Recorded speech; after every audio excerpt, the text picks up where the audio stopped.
So I guess we're supposed to talk about Donald Trump's dinner companions from last week in Mar-a-Lago.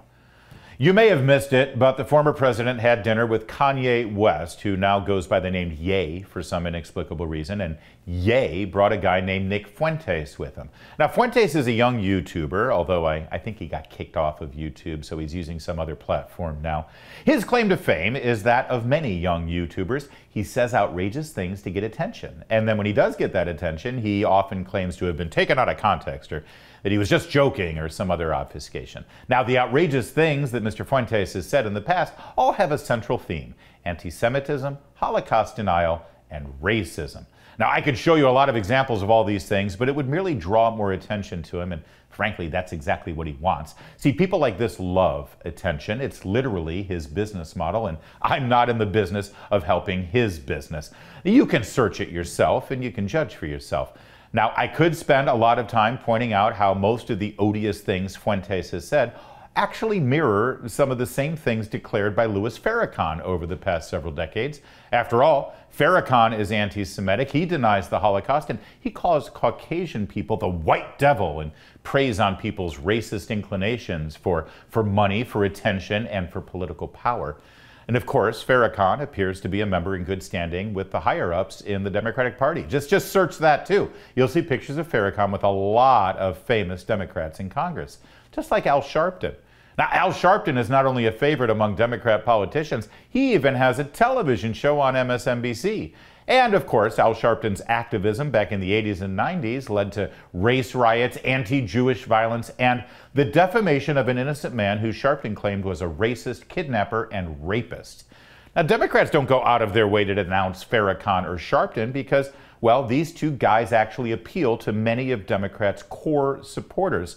So they want to just look the other way and get all those votes. Meanwhile, Fuentes claims to be America first, and we're told he has dedicated young voters who will support Trump or other Republicans. So I suppose Trump and some Republican politicians don't want to badmouth him lest they lose that support. It's politics. Now, I can also point out that Barack Obama marched with Farrakhan in the so-called Million Man March, and he had Sharpton as a guest at the White House dozens of times when he was president. He was never once called to disavow these men by anyone in the mainstream media.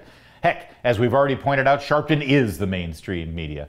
Now, I interviewed Mr. Trump last month. You'll remember that. I asked him about some of the statements Kanye had recently made, and it seemed weird at the time that he was unaware of West's statements, especially since they were directly related to his own son-in-law. Nevertheless, Trump claimed ignorance of West's remarks, and he claimed ignorance this weekend when called out about Fuentes' remarks in the past and how he got an exclusive private dinner with him at his private club.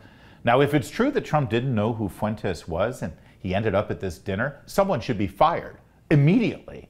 And Trump should come out unequivocally against any person who dabbles in or even plunges headfirst into Holocaust denial. I know we could spend a lot of time talking about that double standard and how this isn't fair that Trump's being compelled to denounce this little anti-Semitic punk, but why would we do that? I mean, it isn't fair. Of course it isn't fair. Did we just wake up and discover that the left and the media in this country are hypocrites? Let's man up here, people.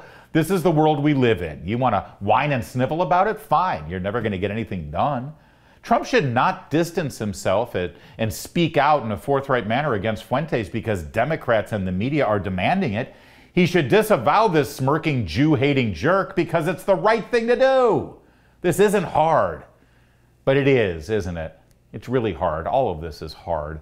This is what we've grown accustomed to when Trump is in the spotlight. Nothing is easy. The fact is, Trump is one of the most put upon, attacked, and unjustly demonized men in American politics in the last century. That is a fact. The unfair attempted character assassination of this man is a shame on our body politic, our news media, and our popular culture. Fact. Also a fact, Trump does very reckless and ill-informed things like have a private dinner with a Holocaust denier. And it makes everyone who wants to support him jump through hoops and play a contortionist act to try to find a way to defend his indefensible actions. Not here. We don't defend politicians. They can defend themselves. We aren't paid enough to do that. There are important problems our country faces right now, and we need a leader who can help us out of this mess, and a leader who needs to be a man who can recognize the media and political environment we're in right now and smartly navigate through it without embarrassing unforced errors. Fixing our nation needs to be the #1 priority of our next president, and having dinner with Ye and a smarmy, race-baiting Gen Z Nazi guy doesn't seem to be the best strategy to achieving that goal. That's it for tonight. We'll see you tomorrow. In the meantime, I'll see you on the radio.